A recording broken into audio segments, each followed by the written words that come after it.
¿Ya se ve? Sí, señor. Sí. Bueno, entonces, buenos días. Hoy el tema que vamos a ver van a ser las polineuropatías. Entonces, como tal, el contenido que vamos a ver va a ser una introducción de qué son las polineuropatías, cómo se clasifican. Vamos a ver la clínica de las polineuropatías, los estudios diagnósticos con los cuales vamos a hacer un buen diagnóstico de ellas. Vamos a ver el dolor neuropático, que es uno de los síntomas que más se encuentran en estos trastornos. Vamos a ver el tratamiento del dolor y vamos a ver dos de las neuropatías más comunes que hay en el mundo, que es el síndrome de Guillain-Barré y la neuropatía diabética.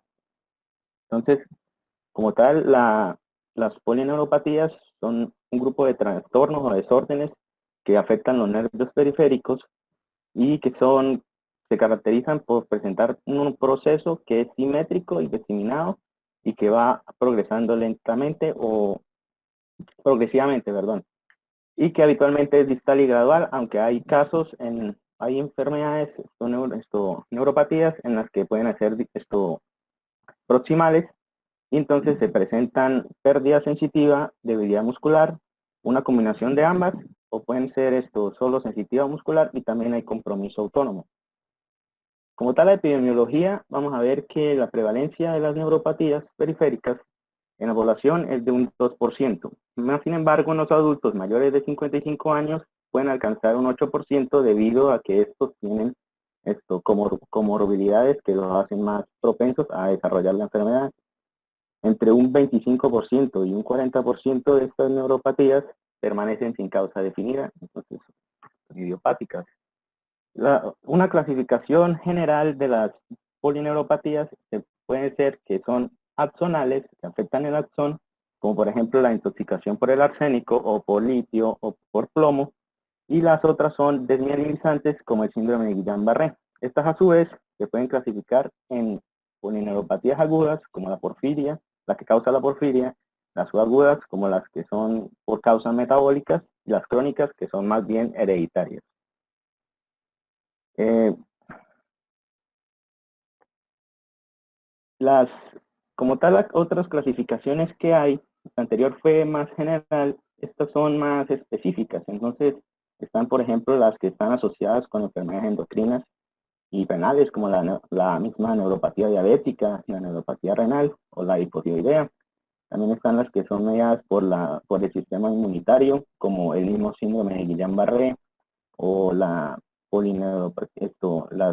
neuropatías axonales motoras agudas. También están las que son por causas infecciosas. La más común son las de los herpes, sobre todo el herpes zóster o el herpes simple. También están las que están asociadas con tumores, que son más bien paraneoplásicas. Las hereditarias, la más común es la de enfermedad de Charcot-Marie-Tooth, y causadas por toxinas, que pueden ser por el plomo, el litio, el platino, y también por drogas, como lo son la dapsona, la meoderano, la isoniazida. Como tal, las manifestaciones clínicas de las neuropatías se pueden englobar en motoras, sensitivas y autónomas. Entonces vamos a ver que las motoras van a ser amiotrofías o atrofias de los músculos. También va a haber pérdida de la fuerza muscular, puede haber parálisis y ataxia. En las sensitivas podemos ver que hay hipoalgesia y hipoestesia, que estos son síntomas negativos, o sea, hay una disminución de la sensibilidad, y también pueden haber hiperalgesias, parestesias y alodinias, que son síntomas positivos, que significa que hay una sensibilidad aún mayor. Los síntomas autónomos van a estar dados por los nervios que lleguen a ser dañados por la enfermedad. Entonces, por ejemplo, tenemos la que puede haber hipotensión ortostática, y la hipotensión ortostática es importante porque en estas neuropatías puede ser que se dé la hipotensión, mas sin embargo el corazón no es capaz de compensarla, y entonces el paciente puede entrar en shock. También vemos neuropatías pupilares, que entonces la pupila no puede captar bien la luz y entonces no se logra ver bien. También hay enfermedad, pérdida de los sistemas de sudoración, entonces va a haber anhidrosis o también puede haber hiperhidrosis, pueden haber síntomas gastrointestinales como la gastroparesia o la parálisis del esófago, y también síntomas geniturinarios como la vejiga neurogénica o otros síntomas como tal pueden ser el síndrome de piernas inquietas, que se da más que todo, señor, La impotencia. eso, potencia, gracias. Otros síntomas como tal, entonces está el síndrome de piernas inquietas, que se da en pacientes que están en diálisis. Estos pacientes tienen una necesidad muy marcada de mover las piernas en todo momento, entonces por eso se le llama ese síndrome así. Y también tenemos el temblor en las extremidades, que se da más que todo en las neuropatías hereditarias. Entonces, como tal, para valorar una neuropatía, el médico debe lograr 3 metas. Entonces, primero, identificar el sitio de la lesión, ya sea las piernas, pueden ser las 2 piernas o los 2 brazos, mirar si tiene entonces algún compromiso también autónomo, identificar la causa, aunque como ya dije antes, entre un 25 y un 40% de estas neuropatías pueden ser idiopáticas, y determinar el tratamiento apropiado con todo lo anterior para lograr una buena que el paciente se cure. Como tal, entonces tenemos la historia clínica para ayudarnos, una buena exploración física y los diferentes pruebas diagnósticas para lograr buen diagnóstico. Entonces, en anamnesis vamos a preguntar entonces los síntomas que ya vimos, y añadido a vamos a preguntar por alcohol, sobre todo porque el alcohol hace que haya déficit de vitamina B1, entonces puede haber una neuropatía por déficit de vitamina B1, los estados nutricionales también por el déficit de vitamina B6 y B12, antecedentes de diabetes por la neuropatía diabética, la exposición a sustancias tóxicas, como ya dijimos, el plomo o el litio, y la medicación actual por los diferentes antibióticos o antimicóticos que pueden causar neuropatías. En el examen físico, pues lo podemos dividir en dos, dependiendo de a qué zona del nervio esté afectando la neuropatía. Entonces podemos ver que a nivel axonal hay una pérdida de la musculatura intrínseca, entonces hay atrofia de los músculos, como podemos ver en la imagen. También podemos ver que hay pérdida distal a los pinchazos, entonces hay una pérdida sensitiva de la vibración, también del frío, de la propiocepción, y de los reflejos osteotendinosos pueden estar disminuidos o pueden estar ausentes. En polineuropatías que están más por la desmielinización,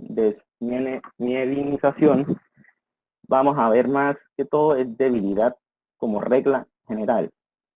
La sensibilidad también puede estar reducida y las grandes fibras mielinizadas están dañadas.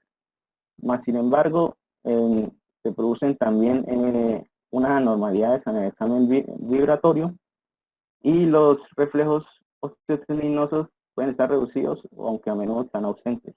Los signos vitales también es necesario verificarlos, porque como ya vimos pueden haber también compromiso autónomo, entonces debemos revisar la presión sanguínea para ver si, por ejemplo, hay una hipotensión.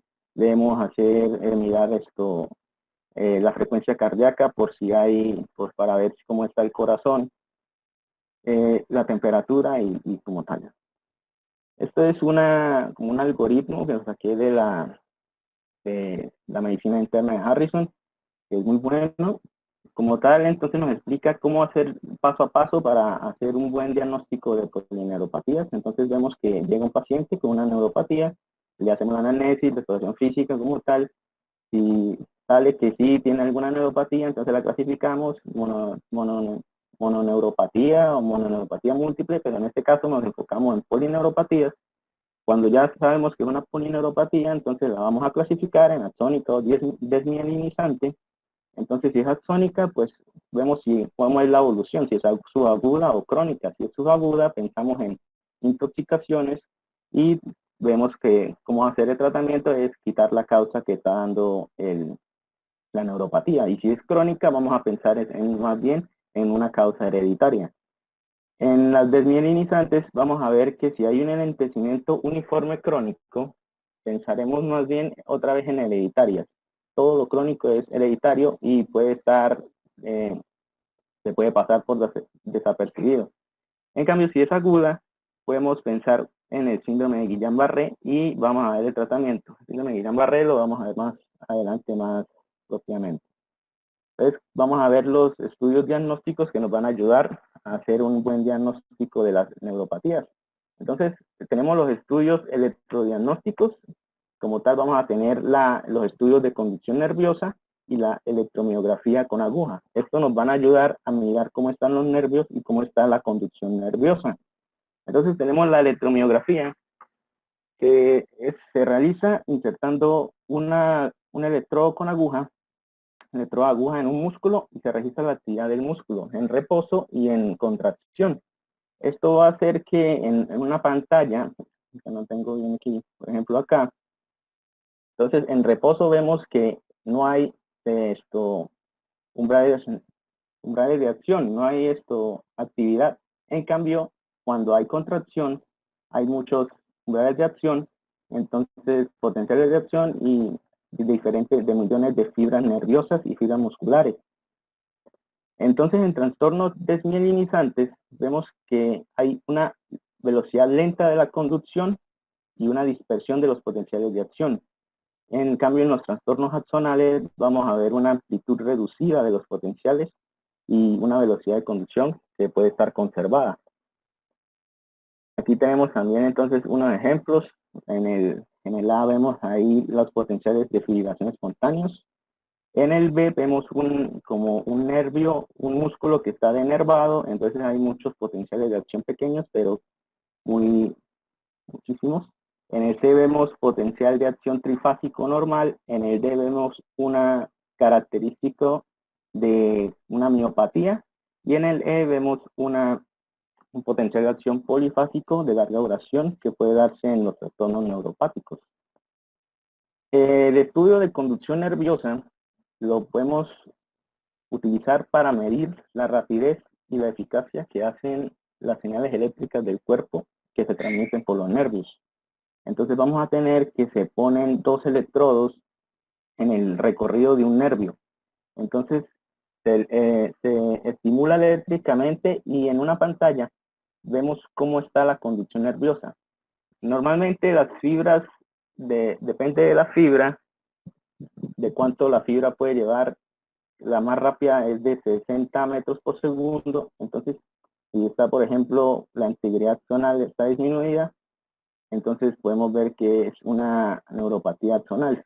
Entonces, eso significa que la amplitud, o sea, que no llega de la estimulación de una parte del nervio al otro, y porque está dañado el nervio por el axón del nervio. En cambio, la conducción refleja la función de las fibras mielinizadas grandes, disminuyen las neuropatías desmielinizantes. Otros estudios que podemos hacer, por ejemplo, la biopsia de nervio, que esto más que todo se hace después de que vemos que los estudios electrodiagnósticos ya son anormales, pero estos son más bien para descartar algunas patologías. Este se indica más que todo en si sospechamos una neuropatía mieloide o vasculitis. Entonces podemos ver en el dibujo aquí una placa. Esto se hace más que todo, se saca la muestra del nervio sural. ¿Por qué? Porque el nervio sural es un nervio completamente sensitivo. Entonces no va a haber compromiso motor si por alguna razón se llega a dañar el nervio. Entonces podemos ver que hay hay la vasculitis típica en las flechas y se puede ver la necrosis. Otra que se puede hacer es la biopsia cutánea. Esta se utiliza más que todo, es para el diagnóstico de las neuropatías de fibras pequeñas, que son las que llevan la conducción del dolor y de la temperatura. Entonces se hace un sacabocado de la piel, de la parte distal de la extremidad inferior. y se utiliza la tensión inmunitaria para ver los nervios que hay ahí. Entonces, en la figura podemos ver que en la A es una piel normal, podemos ver los nervios en la parte proximal, y en la parte distal están también los nervios, la densidad de las fibras nerviosas intraepidermales. En cambio, en la B, aunque está normal en la proximal, en la distal se ve que están ausentes. Como tal, tenemos también otros exámenes de laboratorio que nos sirven para descartar otras neuropatías. Entonces están, por ejemplo, el hemograma, que nos ayuda a, por ejemplo,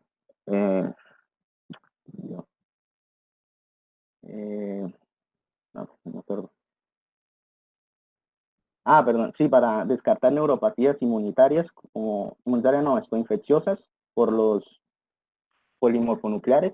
También tenemos el test de TSH para descartar una neuropatía por hipotiroidea. También podemos ver que podemos hacer unas concentraciones de vitaminas B12, B6, B1 para descartar si hay alguna una neuropatía por deficiencia de vitaminas. También podemos hacer exámenes para medir la función renal y la función hepática para descartar neuropatías metabólicas, y podemos hacer exámenes de anticuerpos antinucleares para descartar alguna neuropatía inmunitaria. Ahora vamos a hablar del dolor neuropático. El dolor neuropático como tal es uno de los síntomas más comunes de la neuropatía. Entonces podemos ver que la fisiopatología está dada porque cuando se dañan los nervios se sensibilizan los nociceptores. Estos a su vez entonces se activan y van a hacer que la regulación ascendente de los canales de sodio aumente, y también los de calcio. Se sensibilizan entonces las fibras aferentes primarias y las catecolaminas, y se propagan las descargas ectópicas del ganglio de la raíz dorsal. Y todo esto va a hacer que se active el sistema inmunitario, las células de la glía y la liberación de citocinas coinflamatorias, quimiosinas y otras sustancias neuroexcitatorias, que van a hacer que los potenciales de acción y la conducción del dolor sea mucho más rápida y mucho más frecuente. Entonces, en esta imagen lo resumimos todo. Entonces, el sistema nervioso simpático, hay proteínas zonales de la noradrenalina, los canales noradrenérgicos se abren en los focos de deminización, el sistema inmunitario produce sustancias proinflamatorias que hacen descargas espontáneas, se demineraliza focalmente, marcapasos ectópicos de conducción neurógena, y hay síntomas, se producen los síntomas que son entonces sería el dolor, el ardor y la excitación cruzada como tal. Para clasificar la posibilidad de que haya el dolor neuropático, entonces nos dan que hay que cumplir al menos dos criterios, que son, tiene que haber una reducción de la sensibilidad en toda o en alguna parte del área dolorosa. Entonces tiene que haber un área en la que no haya sensibilidad. También debemos tener en cuenta que debe haber una enfermedad que justifique que haya la lesión del nervio y que haya la pérdida de la sensibilidad. Y también puede haber una lesión nerviosa confirmada por los exámenes neurofisiológicos. Entonces, si hay al menos dos de estos criterios, se puede pensar en un dolor neuropático. Se puede pensar también en un dolor neuropático posible y el dolor se ubica en un área anatómica. Entonces debe haber una reducción de la sensibilidad también en toda o en alguna parte del área dolorosa, pero puede haber etiología no aclarada. También puede haber enfermedad actual o anterior que pueda causar ese dolor y la presencia de dolor irradiado o paroxismos. Entonces, si hay al menos dos, puede ser que sea el dolor neuropático, pero se necesita entonces aclarar la etiología. El dolor neuropático improbable, entonces vemos que si hay dolor no localizado en una área anatómica, o si hay una enfermedad actual anterior que pueda causar el dolor inflamatorio y ausencia de pérdida de la sensibilidad, entonces el dolor neuropático es muy improbable que sea el que esté presente. El examen a pie de cama es un examen que se utiliza para saber el tipo de dolor neuropático que hay. Entonces el tipo de dolor neuropático se puede dividir en dos. Está el espontáneo y el provocado. El espontáneo es continuo, puede ser continuo o puede ser intermitente paroxístico, y el dolor provocado puede ser por alodinia, puede ser alodinia o hiperalgesia, y puede ser por causa mecánica o térmica. Normalmente se hace es por un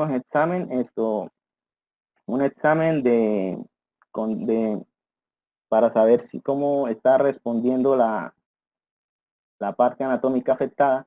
Entonces se utiliza, por ejemplo, agujas para medir si está respondiendo bien. Entonces se puede encontrar que, por ejemplo, hay alodinia mecánica estática por presión manual leve en la piel. Entonces también puede haber alodinia puntiforme, alodinia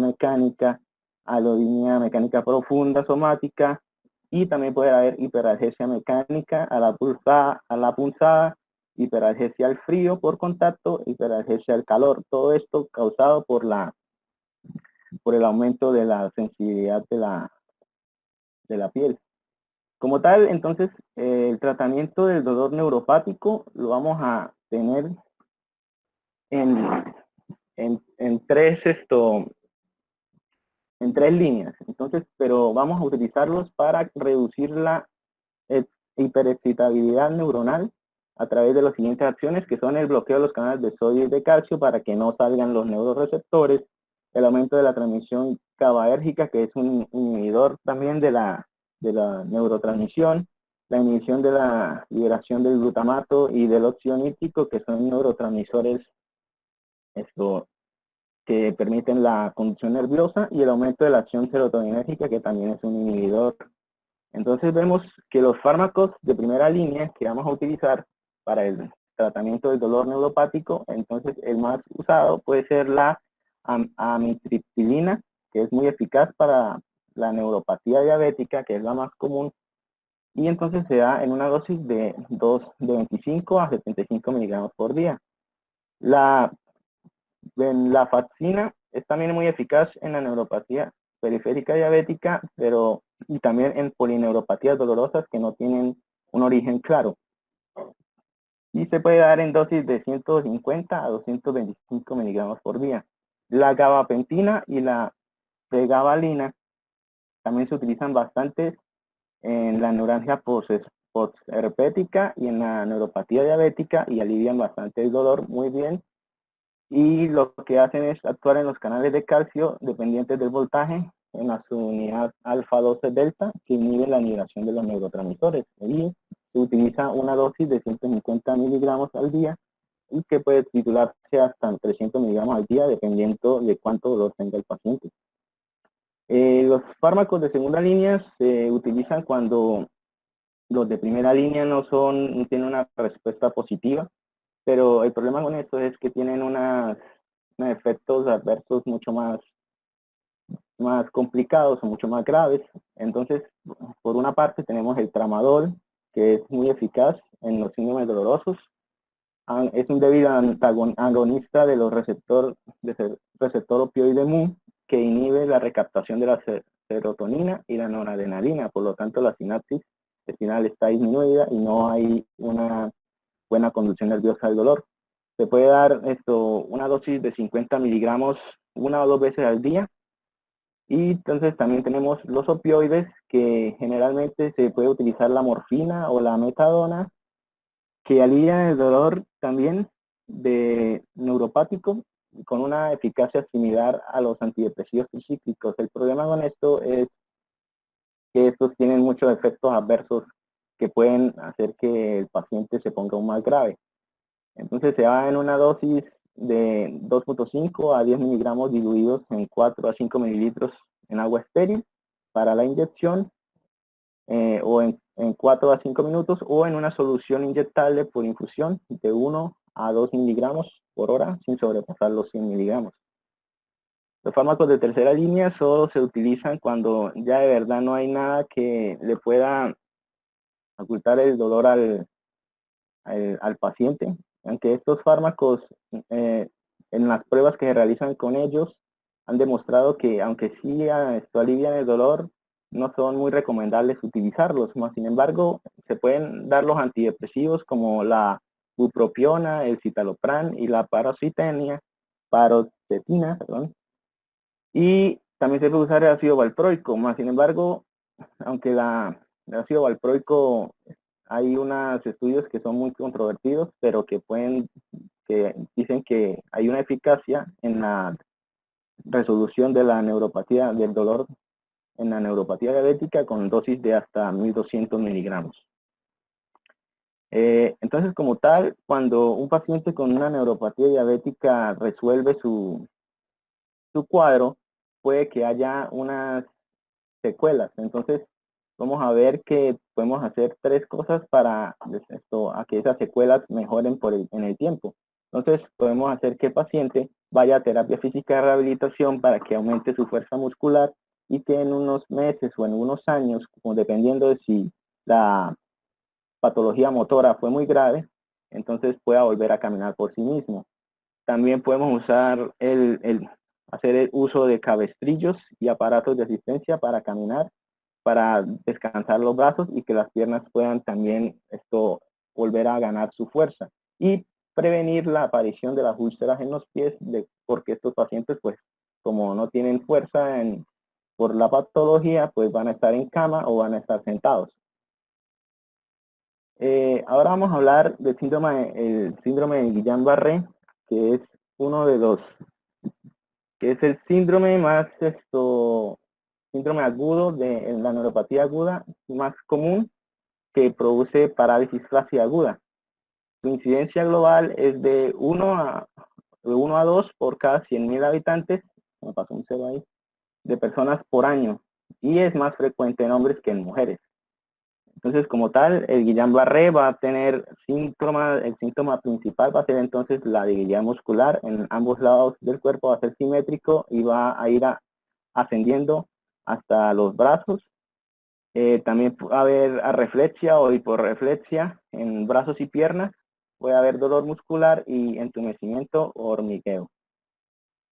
En este síndrome, cerca del 20% de los pacientes van a llegar a presentar una falla respiratoria y van a necesitar la ventilación mecánica debido a la debilidad muscular que llega hasta los músculos de la respiración y pues los paraliza. Y el paciente llega a entrar en falla respiratoria. Como tal, el síndrome de Guillain-Barré va a tener varios tipos. Antes se creía que solo era una enfermedad como tal, pero se vio que habían varias. Entonces está, por ejemplo, la polirradiculopatía desmielinizante inflamatoria aguda, la neuropatía axonal motor aguda y la neuropatía axonal sensorial motor aguda. Y aquí tenemos diferentes variantes del síndrome de Guillain-Barré, que como tal, el clásico, entonces está el sensitivo motor, que es el que ya nombramos. Está el motor puro, que es entre un 5 y 70%, que es solo síntomas motores sin sensoriales. También está, por ejemplo, el síndrome de Fisher-Miller, que también es muy importante porque causa la oftalmoplegia y la ataxia y la reflexia. Para hallar un poco de fisiopatología aquí del síndrome de Guillain-Barré, entonces traje esta imagen que como tal nos muestra cómo es que se causa esta patología. Entonces, como dijimos, es una patología inflamatoria inmunitaria. No se sabe exactamente qué es lo que la causa, mas sin embargo se dice que los virus y las bacterias la pueden activar. Entonces, ¿qué es lo que pasa? Por ejemplo, entra el virus del Zika al cuerpo y este es reconocido por las células presentadoras de antígenos, como el macrófago. Entonces este va, lo fagocita y va y le presenta el antígeno el antígeno que tiene el virus, se lo presenta a las células T y a las células B. Lo que pasa es que este antígeno es muy parecido a los gangliosidos que están en las vainas de mielina de las neuronas. Entonces, al presentárselo a las células B y estas al hacer anticuerpos, pues hacen anticuerpos antigangliósidos contra las mismas vainas de mielina y estos anticuerpos van y atacan a la mielina y la destruyen y se produce el síndrome. Como tal, tenemos unos criterios para saber si de verdad hay síndrome de Guillain-Barré o si no lo hay. Entonces, los dos principales, entonces va a ser la debilidad progresiva en piernas y brazos y la reflexia. Si tenemos un paciente que tiene estos dos síndromes, estos dos síntomas, debemos pensar en Guillain-Barré. Hay otros síntomas adicionales, como está la simetría relativa, síntomas o signos sensitivos leves. Pueden estar también una neuropatía craneal, como la parálisis facial central, disfunción autonómica o puede haber dolor también. Y hay unos criterios que nos hacen dudar del síndrome de Guillain-Barré, como está que en el líquido encefalorraquídeo hay un aumento, cuando vemos la fusión lumbar y lo vemos en el microscopio, un aumento de células mononucleares o polimorfonucleares mayores de 50 células por microlitro. Esto nos hace pensar más bien es en una neuropatía por infección. Si hay una insuficiencia respiratoria severa con una escasa debilidad de extremidades al inicio, no es síndrome de Guillain-Barré porque la insuficiencia respiratoria va más al final de la enfermedad. Los signos sensitivos también severos con poca o nula debilidad al inicio, disfunción vesical, fiebre al inicio, demás. Bueno, este es una guía que nos indica cómo abordar el síndrome de Guillain-Barré y diagnosticarlo y darle un buen manejo al paciente que lo tiene. Entonces, lo está en 10 pasos. Vamos a hacerlo rápido. El primero, entonces, ¿cómo se sospecha? Pues cuando tiene todas los síntomas que ya dijimos, entonces la debilidad progresiva, la hiporreflexia y la parálisis facial o la otamoplegia y la ataxia. ¿Cómo se diagnostica? Pues primero se revisan que tenga los criterios diagnósticos, o sea, que tenga la debilidad y la reflexia. Se excluyen otras causas con los estudios diagnósticos que ya vimos, como los exámenes de sangre, los anticuerpos antinucleares y demás. Y se considera entonces que hacer exámenes de laboratorio de rutina, como ya dijimos, también se examina el líquido cefalorraquídeo y se hacen los estudios electrofisiológicos para saber de verdad que sea el síndrome de Guillain-Barré, porque como los estudios electrofisiológicos deben estar en un patrón desmielinización, o sea, debe haber una reducción de la velocidad de conducción nerviosa. En el cuidado, pronto del paciente, entonces vemos que cuando se admite el paciente a la UCI, entonces cuando el paciente presenta una debilidad progresiva muy rápida, cuando la disfunción autónoma es severa, por ejemplo, cuando empieza a haber la hipotensión ortostática, cuando la respiración se vuelve muy difícil y cuando el IGRIS, que es una escala para medir si el paciente va a ir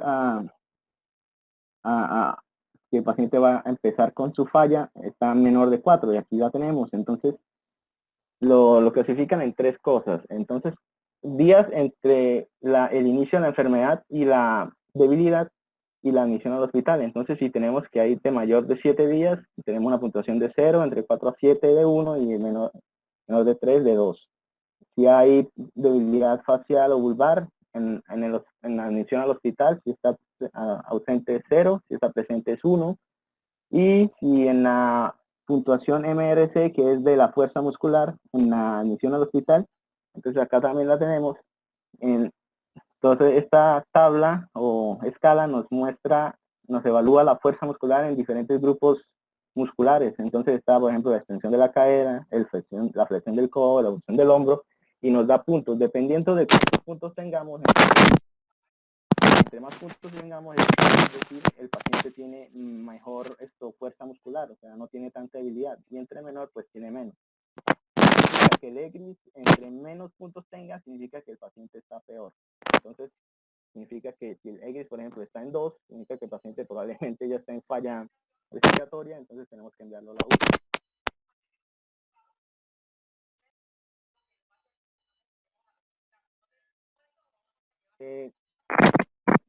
¿Cuándo se empieza el tratamiento? Se empieza cuando el paciente no puede caminar más de 10 metros independientemente, cuando la debilidad progresa muy rápidamente, cuando los síntomas autonómicos están muy graves y cuando hay insuficiencia respiratoria. Entonces empieza el tratamiento, que es muy sencillo, que puede ser o ya sea inmunoglobulina intravenosa de 0.4 gramos por kilogramos al día hasta un máximo de 2 gramos por kilogramo y una plasmaféresis que sea de 200 a 250 mililitros por kilogramos por 5 sesiones. Estos tratamientos lo que hacen es o neutralizar los anticuerpos antigangliósidos o sacarlos del organismo por la plasmaféresis. Entonces también vamos a ver el monitoreo de estos pacientes.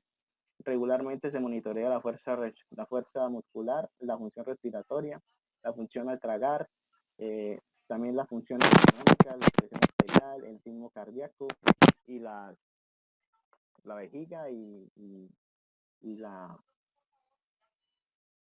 a orinar, como si el paciente está orinando bien.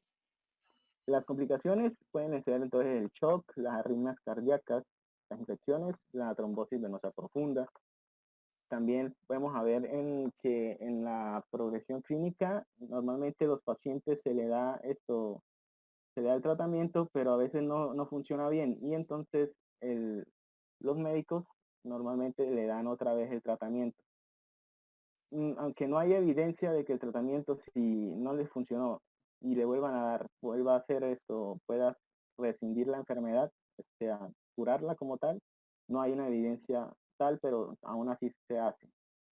Y en el cuidado a largo plazo, entonces vemos que podemos calcular la MEGOS, que es una escala que nos mide si el paciente probablemente vaya a recuperarse de los síntomas. Entonces, si el paciente, por ejemplo, tiene menos de 40 años, pues muy probablemente sí sea más probable que se cure de las secuelas.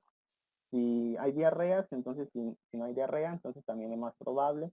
Y si la escala de la MRS está mucho mejor, o sea, si hay una MRS de 20, entonces es muy probable que dure mucho más tiempo para que se cure de las secuelas. Y por último, la rehabilitación, que es empezar como tal ya el programa la terapia para ganar otra vez la fuerza. Los síntomas que pueden haber, como la fatiga, el dolor y el estrés psicológico. La fatiga, pues mirar con qué tratamiento farmacológico se puede tratar, y el dolor con el dolor neuropático, que ya lo vimos, que con los medicamentos que pueden tratar. La neuropatía diabética, entonces la diabetes mellitus es la causa más común de la neuropatías periféricas en las sociedades occidentales, con una incidencia de 30 al 66% en los pacientes diabéticos.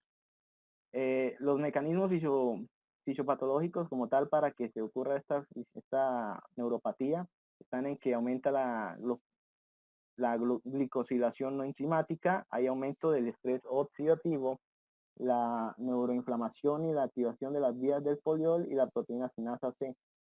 Todo esto contribuye a que haya un deterioro mucho más claro de los nervios. Y entonces se caracteriza esta neuropatía por la pérdida progresiva de las fibras nerviosas y da lugar a los síntomas clínicos positivos y negativos que ya vimos, y al dolor y las parestesias y a la pérdida sensitiva. La neuropatía diabética puede darse en diferentes formas. Entonces está la más común, que es la periférica sensoriomotora crónica, que es la que da el dolor como tal. También puede haber mononeuropatías que pueden darse, por ejemplo, una mononeuropatía diabética que afecte el nervio óptico y dañe el nervio, entonces deja al paciente con un ojo que no puede ver. La neuropatía diabética radiculoplexolumbosacra, otro nombre. Y también la poliradiculopatía dependiente de la longitud. Estas son más que todo crónicas, son crónicas y dependen del nervio en que estén afectando. Entonces, por ejemplo, si es un nervio motor, pues van a dar parálisis como tal. ¿Y cómo se maneja? Entonces, se debe pues tratar la diabetes, entonces se hace el control de los niveles de glucosa con los fármacos como la metformina para bajar esos niveles y tenerlos controlados, y el manejo del dolor neuropático, que ya lo vimos con los fármacos de primera línea o segunda. Y entonces aquí vemos una presentación clínica como tal de la diabetes, de la neuropatía diabética. Entonces la más común sería la de guante calcetín, que es la que provoca en la neuropatía de fibras largas, que puede haber pérdida sensorial y también el dolor, que es muy agudo, muy intenso. Otra presentación es la neuropatía de fibras pequeñas, en la que la pérdida sensorial puede disminuir también. Y también hay mucho dolor. La neuropatía proximal motora, que es más bien en hombros y rodillas, y las mononeuropatías agudas que ya vimos, que pueden ser las de los nervios de los ojos o la truncal, y la parálisis por presión, que es ya sea por el nervio, por ejemplo, ulnar, el mediano, el popliteo. Entonces va a haber pérdida sensorial, va a haber dolor y va a haber déficit motor.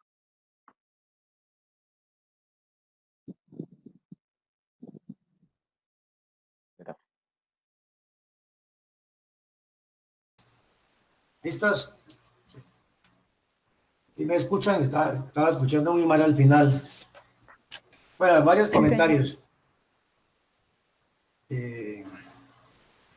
Primera recomendación, en las presentaciones traten de no colocar tanto texto en cada diapositiva, porque ya está demostrado que las personas no son capaces de leer tanto texto. 7 líneas usualmente son suficientes, 6, 7 líneas de texto. Uno no alcanza a leerlo y es mucho, cansa, fatiga al auditorio. Entonces, por más que uno quiera ser muy completo, pues no funciona desde el punto de vista educativo ni didáctico. Pero comentarios, el síndrome de piernas inquietas, que lo nombraron como parte de la neuropatía periférica. Realmente el síndrome de piernas inquietas es una patología neurológica de otro origen, ¿no? Es una necesidad de estar moviendo las piernas, también puede ser en los brazos, pero mucho más común en las piernas. Y el problema aquí no está en el nervio periférico, el problema está aquí, es en los ganglios de la base, en los núcleos basales. Y es un problema que está mediado por receptores dopaminérgicos. Y de hecho el tratamiento con estas patologías con agonistas dopaminéricos como el OPA, bueno, hay otros medicamentos que usan hoy en día. Lo que pasa es que los pacientes con neuropatía periférica tienen calambres, tienen disestesias, tienen alodinia, entonces también están moviendo las piernas, pero estrictamente no es un síndrome de piernas inquietas, que es un síndrome, por decirlo así, extrapiramidal, aparte, que no es periférico. Recordar que para efectos prácticos de las neuropatías periféricas, las axonales son de lejos las más frecuentes.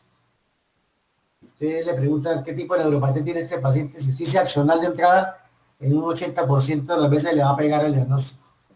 La mayoría de las neuropatías periféricas son axonales. De hecho, las tóxicas y las por fármacos, casi todas son axonales. Entonces, demilizantes sí hay. ¿Cuáles son? La mayoría de los Guillain-Barré son demilizantes, 75% aproximadamente. Algunas hereditarias que no las nombraron, como el Charcot-Marie-Tooth, el tipo 1 es demilizante.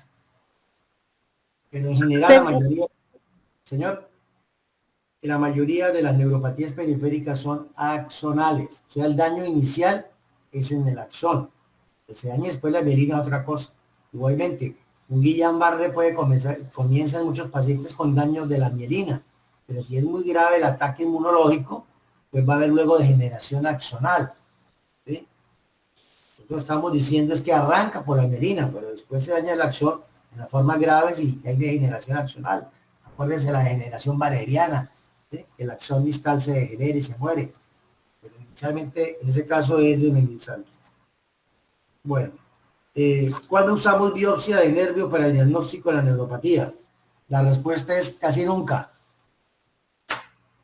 A no ser que usted le vaya a hacer un estudio muy completo, que incluya marcadores inmunológicos, y aquí en Cúcuta no los hacen, nosotros no le sacamos el sugar a nadie. Cuando usted hace una biopsia del nervio sugar, no como dice el doctor que de pronto lo daña, no, usted lo está arrancando. El paciente se queda sin nervio sural. Entonces le va a quedar una zona de anestesia en el tobillo.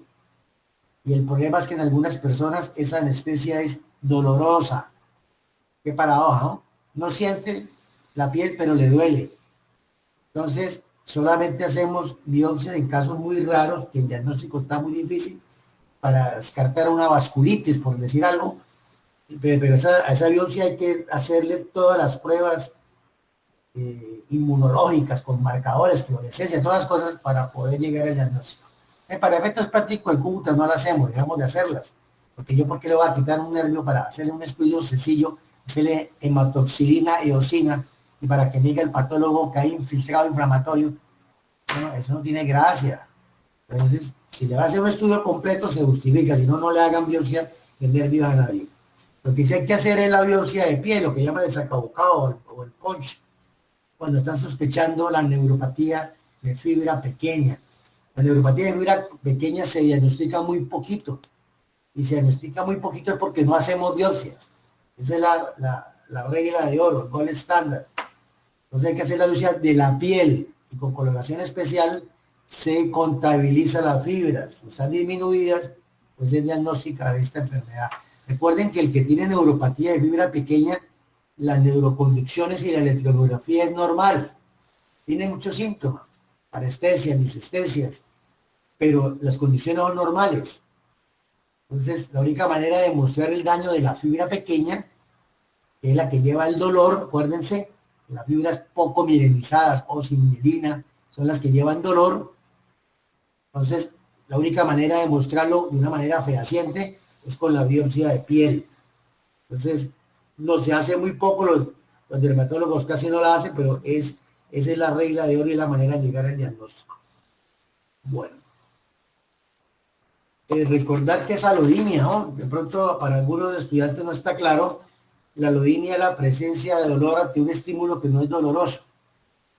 Entonces, el roce de la sábana con los pies. En una persona normal eso no es doloroso. En una persona con una neuropatía le genera dolor.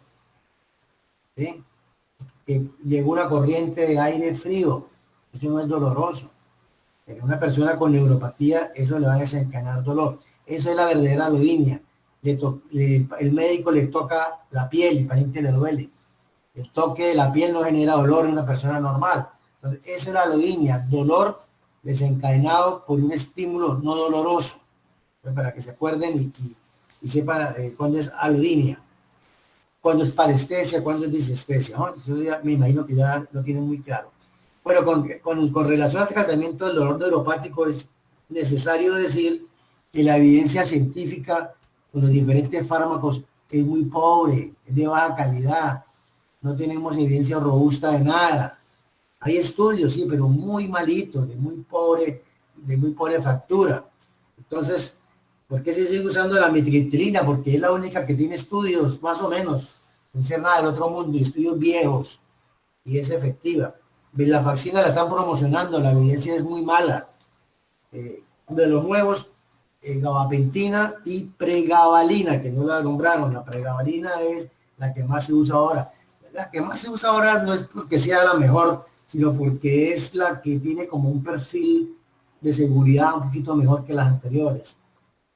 De todas maneras, todas producen síntomas, todas producen sedación, pero la pregabalina es como la que menos tiene y por eso se usa. Pero no tenemos un estudio bueno, grande, doble ciego, que comparemos a metriptilina y pregabalina o gabapentina, no lo hay. Son estudios pequeños, descripciones de casos. Entonces, desafortunadamente no se han hecho los estudios. De pronto, cuantificar dolor no es fácil, aunque se usen escalas analógicas visuales, no es lo mismo cuantificar un cuadro hemático. Entonces, probablemente por eso no tenemos eso. ¿Pero qué usamos? ¿Cuál es la aproximación del paciente con dolor neuropático? La aproximación es usar diferentes sitios de acción del medicamento. Ustedes recuerdan las vías moduladoras del dolor. Nosotros tenemos receptores opioides en el sistema nervioso. Recuerden allá en las astas posteriores, allá hay la sustancia gelatinosa de Rolando, la capa de RSEC número, lo que es la 2. Entonces, ahí hay receptores opioides que sirven para modular la entrada de la aferencia del dolor. Entonces, por eso usamos opioides, para estimular ahí y para estimular arriba en el cerebro los receptores opioides que le quiten esa connotación psicológica, emocional que tiene el dolor. ¿Sí? ¿Para qué usamos la metriptilina? Porque estos tricíclicos van a actuar en los núcleos del RAFE medio, allá en el tallo cerebral, por la noradrenalina y serotonina. ¿Sí? ¿Por qué usamos acetaminofén? Porque puede actuar periféricamente. Entonces, la idea es ir mezclando de todos. Entonces, uno puede hacer cócteles.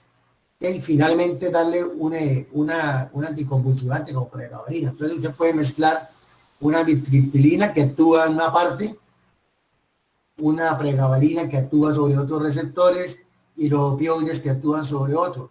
Entonces quiere ser como un cóctel, obviamente empezando con las dosis más pequeñas e ir subiendo según tolerancia y respuesta. El resultado usualmente es regular a malo. El dolor neuropático es muy difícil de tratar. Por eso existe la especialidad del dolor, entre otras. Porque el grupo de dolor neuropático es complejo. ¿Sí? No se logran muy buenos resultados.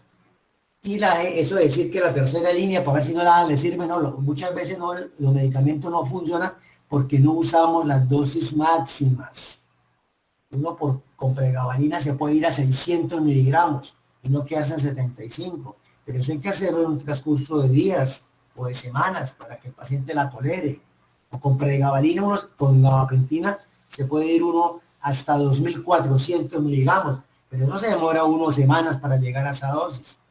Entonces hay que ir mezclando e ir modulando. Lo que sí nos sirve definitivamente son los antiinflamatorios, porque el dolor neuropático no es inflamatorio. Entonces no tiene ningún sentido darle ibuprofeno, diclofenaco, naproxeno, no sirve para nada, porque aquí no hay inflamación. ¿Sí? Entonces es un dolor distinto, es un dolor mediado por el sistema nervioso, no por inflamación. Entonces, ojo, que esto es un poco de arte, ir mezclando y llevar la dosis hasta donde tolere el paciente. La dosis más alta. Obviamente que hay que mezclar alternativas, cualquier otra cosa no farmacológica que le pueda ayudar al dolor, pues no duden en utilizarlo. No recomiendo, ni nadie recomienda usar opioides de alta potencia como meperidina o morfina. No darlos, a no ser que sea una neuropatía asociada a cáncer. Si el paciente tiene cáncer, no hay problema. Cáncer terminal, no hay ningún problema. Pero un paciente que tiene una neuropatía diabética, no le vamos a dar meperidina nunca, ¿sí? Porque le vamos a generar otra enfermedad, la adicción a los opioides. En cambio, con tramadol, el riesgo de adicción es muy bajo. Es muy raro que se hace adicto a opioides con tramadol. Entonces, tengan en mente todas esas cosas. En el Guillain-Barré es muy común la parálisis periférica. Más de la mitad de los pacientes la tienen, parálisis facial periférica. La parálisis facial no es central, es periférica en el paciente con Guillain-Barré. Entonces siempre hay que buscarla. Eso ayuda mucho al diagnóstico. Lo van a encontrar en más de la mitad de todos estos pacientes. Entonces es un dato clínico muy importante. Bueno, pues ahí nombró el compañero las escalas de EGRIS, la Erasmus, la MRC. Pero nosotros usamos también otras dos escalas en el Guillain-Barré. Una es la de Brighton, B larga R-I-G-H-T-O-N, Brighton, ¿sí? Que es para definir el grado de certeza del diagnóstico de Guillain-Barré. Entonces, el Brighton nos dice que el Guillain-Barré puede ser posible, que puede ser probable o que ya definitivamente es un Guillain-Barré. Entonces, ¿qué es lo que lo diferencia? Entonces, se van añadiendo cosas. Si solamente tenemos clínica, ¿y qué es clínica en Guillain-Barré? Clínica son dos cosas por lo menos. Parálisis de más de una extremidad. Y segundo, pérdida de reflejos o disminución de los reflejos. Esos dos criterios son esenciales. Hay otros. Tiempo de instauración entre 12 horas y 28 días. Ausencia de fiebre al inicio de los síntomas. ¿Sí? Esos son otros. Ausencia a un nivel sensitivo. Poco compromiso autonómico al inicio de los síntomas. Bueno, todas las cosas. Pero tiene que tener los dos, el de la pérdida de la fuerza en más de una extremidad y la disminución o ausencia de los reflejos. Usted tiene eso, el paciente con eso, tiene según Brighton, tiene un diagnóstico de Guillain-Barré posible. Entonces, ¿cómo pasamos a probable? Entonces, si tiene en el líquido cefalorraquídeo lo que llaman la disociación albúmino-citológica. Eso es proteínas elevadas con células normales o que no sean mayores de 50 linfocitos. El paciente tiene eso en el líquido o tiene una electromiografía, un estudio de neurocondiciones compatible. No los dos, sino uno de los dos. Hay que recordar varias cosas. Primero, los hallazgos de líquidos cefalorraquídeo no están desde el comienzo. El aumento de las proteínas va transcurriendo a la par que evolucionan los síntomas. Entonces, si usted le hace la punción lumbar en los primeros 3 días del diagnóstico, solamente la mitad de los pacientes van a tener ese aumento de las proteínas. Si se la hace ya en la segunda semana, el 80% de los pacientes van a tener la disociación. Entonces hay gente que prefiere esperarse un poquito para hacer la punción lumbar, como hay otros que se la hacen al principio, si le da negativa se la repite a la segunda semana. Entonces eso tiene un perfil. Ya después de 4 semanas las proteínas vuelven a estar normales. Igualmente pasa con los hallazgos electrofisiológicos. Ese patrón de mimetizante o el patrón accional, de pronto en los primeros 8 días no se ve. Las neuroconducciones pueden estar normales todavía. Y solamente después de la primera semana, segunda semana, ya los hallazgos electrofisiológicos van a ser evidentes. Aunque clínicamente el paciente esté débil, usted de pronto en la primera semana las neuroconducciones las pueden reportar normales. Pero hay otros exámenes electrofisiológicos que nosotros hacemos, que son las ondas F, los nervios H, que evalúan la parte proximal del nervio, o sea, la raíz. Eso sí van a estar alterados desde el comienzo, pero nosotros nos apoyamos en eso. Y si las condiciones están bien, pues le repetimos el estudio 2 semanas después.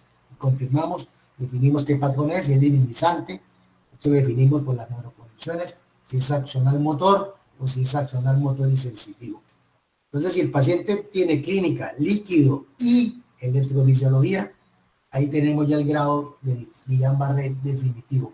Obviamente que hay un cuarto factor, que es que hay que descartar patologías que puedan causar un síndrome similar al Guillain-Barré. Básicamente el SIDA.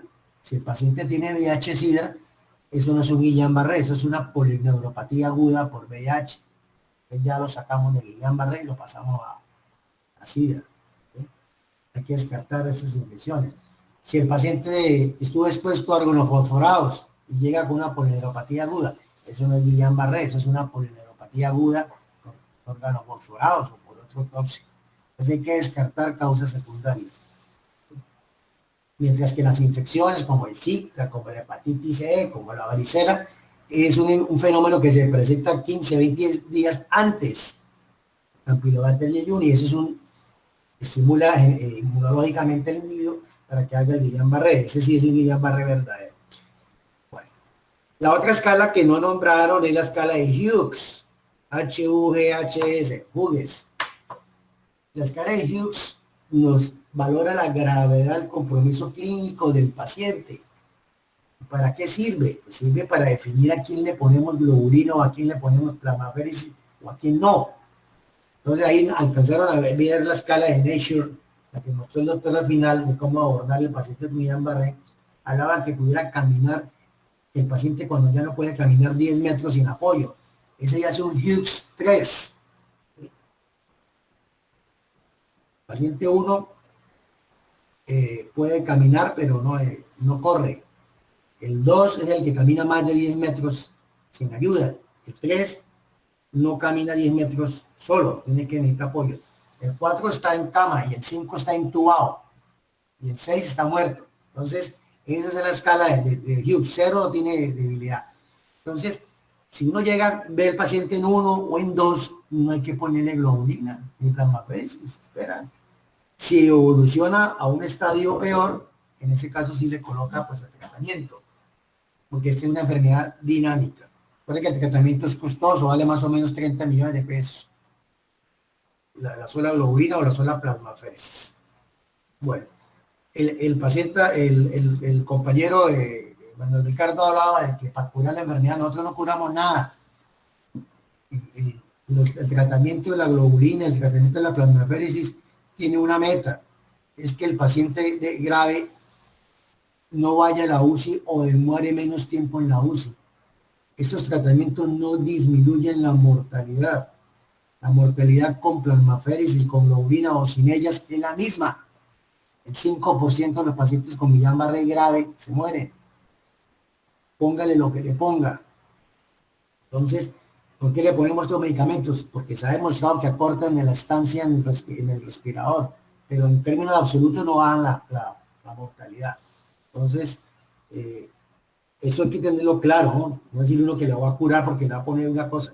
Lo que queremos es modular la enfermedad, no curarla. ella solita se va a mejorar si el paciente sobrevive. Bueno, ¿cómo hacemos de una manera práctica para que el paciente se va para UCI o no se va para UCI? Ahí dieron unas pautas, que el EGRIS, que todo el cuento. Bueno, hay una prueba que la hace usted en urgencia a la hora de hacer al paciente, que es ponerlo a contar. Idealmente uno debería hacer espirometría a los pacientes, pero como no hay aparato en todas partes, usted lo pone a contar al paciente. Le digo a vos que cuente. Pero después de una inspiración profunda, una persona normal cuenta mínimo 20, hasta 20. Ustedes cuentan hasta 40, pues son jóvenes. Hagan la prueba ahorita que me vaya yo, se metan al baño y inspiran y cuenten, ¿verdad? Que cuentan hasta 40, por lo menos. Entonces, una persona que cuente menos de 20 ya tiene compromiso de la capacidad vital, ese paciente está en riesgo, nada de gases arteriales, nada de eso. Eso ya cuando cambian los gases ya es muy tardío. En cambio, si está contando menos de 20, inmediatamente hay que pedir ayuda y mandarlo a una unidad de cuidado intermedio o de una vez a la UCI, porque la probabilidad de que necesite ventilación mecánica es muy alta. Otro síntoma o signo crítico para definir quién va para UCI es el compromiso vulvar.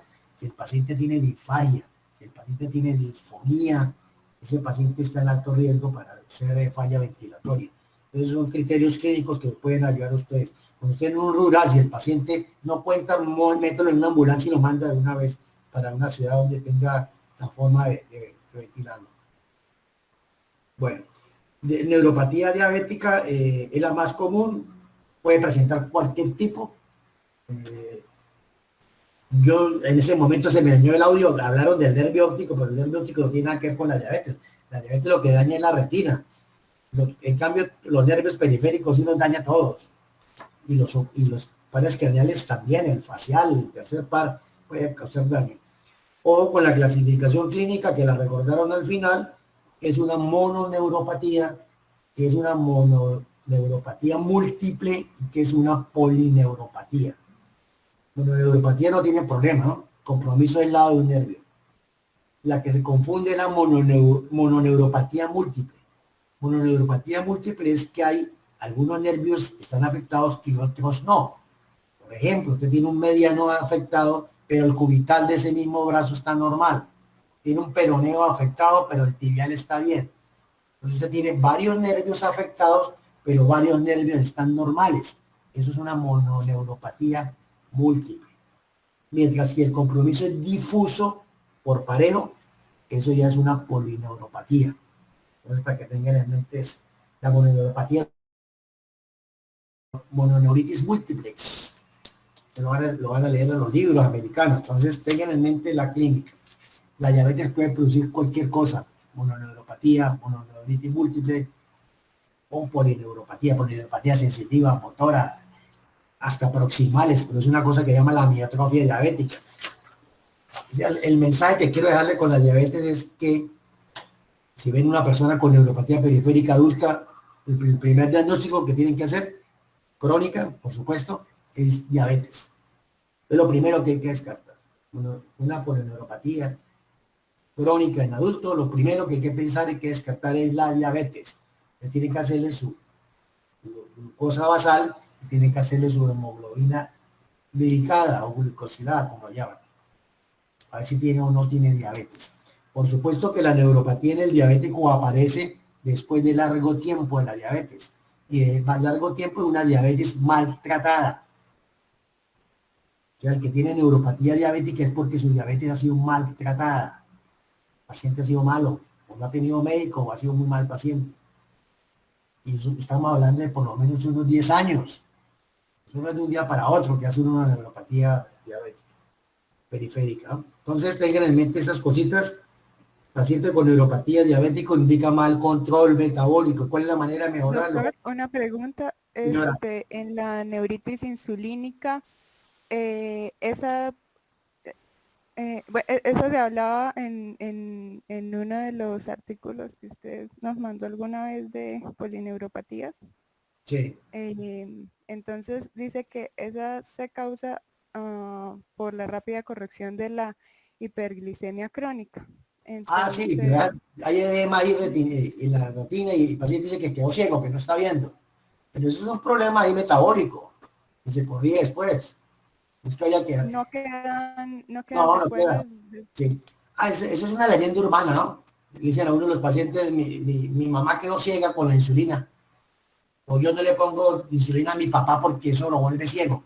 Claro, resulta que el paciente que llega a insulina antiguamente, no ahora, porque ahora le pone insulina tempranamente a todo el mundo. Hace 20, 30 años, la insulina era ya para el diabético tardío, ya al final. Pues claro, el paciente ya tenía la retina dañada. Entonces, coincidencialmente en esos días quedaba ciego y le echaban la culpa a la insulina. Resulta que era que tenía 20 años de una diabetes pésimamente tratada y llegaba en eso. Sí, pero lo que usted dice, la corrección rápida del azúcar es puro edema ahí que se forma y eso a veces hay daño definitivo, pero la mayoría de las veces eso corrige. Entonces, finalmente, el mensaje, ya para terminar, es que si queremos evitar neuropatía, hay que, como médicos generales, evitar que la gente sea gorda. Recuerden que los gordos son los que están muriendo por COVID ahorita. Entre más gordos sea una sociedad, más diabetes vamos a tener. Como dicen los endocrinólogos, el azúcar es una sustancia que se inventó el ser humano, el azúcar refinado, para acabar con la humanidad, ¿no? Entonces, vamos a acabar la comunidad oculta de azúcar refinado. Eso deberían prohibirlo. Uno no debería consumir azúcar refinado. Entonces, vamos a tener no sé cuántos millones de diabéticos en poco tiempo. Están hablando de 400, 500 millones en poco tiempo. Va a haber mucha neuropatía diabética. Y el que tiene neuropatía diabética crónica, si usted le mira el riñón, la mayoría va a tener también nefropatía diabética. Entonces es una carga para la sociedad económica, la parte emocional, la parte de sufrimiento del paciente, la discapacidad, todo eso va unido de la mano. Entonces hay que tratar eso. Y lo otro, tengan cuidado con los medicamentos. Hay medicamentos que producen neuropatía por el uso crónico. La midazolam, la isoniazida, todos estos nuevos, de los nuevos para el cáncer, el cisplatino, todos los parecidos, los derivados de la vinca. Entonces uno tiene que preguntar al paciente qué ha tomado, porque la nitrofurantoína, que lo usan tanto para las infecciones urinarias no complicadas. Entonces, el uso crónico de esos medicamentos puede llevar a neuropatía, la misma fenitoína que usamos en epilepsia. Entonces, ojo con eso, hay que averiguar. O la exposición inadvertida a tóxicos, ¿no? Pueden también causar neuropatía periférica. Entonces hay que estar pendiente de esas cosas. La exposición a vacunas, hoy en día las vacunas son más seguras. Antiguamente se veían algunas reacciones por vacunales y había neuropatías agudas, parecidas a un Guillain-Barré. Hoy en día pues ya eso cada día es más raro porque son mucho mejores las vacunas. ¿Alguna pregunta, alguna cosa? ¿Comentario?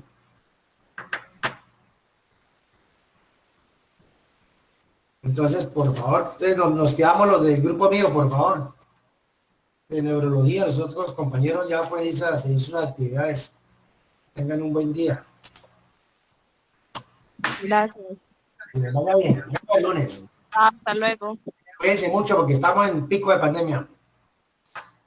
Igualmente. Bueno.